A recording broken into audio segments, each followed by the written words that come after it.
राज्यभरात अनेक ठिकाणी मुसळधार पावसाने अक्षरशः दाणादाण उडाली आहे। जलमय झालेले रस्ते, झाडपडीच्या घटना, घरांमध्ये शिरलेले पावसाचे पाणी, शेती पिकांचं झालेलं नुकसान अशा घटना ठिकठिकाणी पाहायला मिळत आहेत।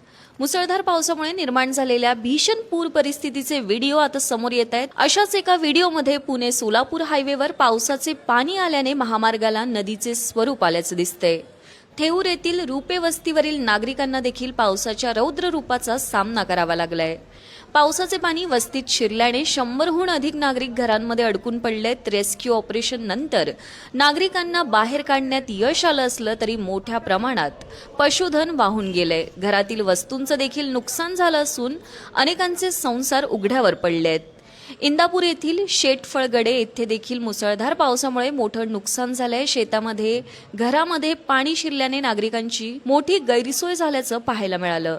राज्याचे कृषी मंत्री दत्तात्रय भरणे यांनी येथे भेट देत पाहणी केली आहे। राज्यभरातील एकूण 29 जिल्ह्यांना पावसाचा मोठा फटका बसलाय। तुमच्या परिसरामध्ये पावसाची नेमकी काय परिस्थिती आहे याबाबत कमेंट करून सांगा।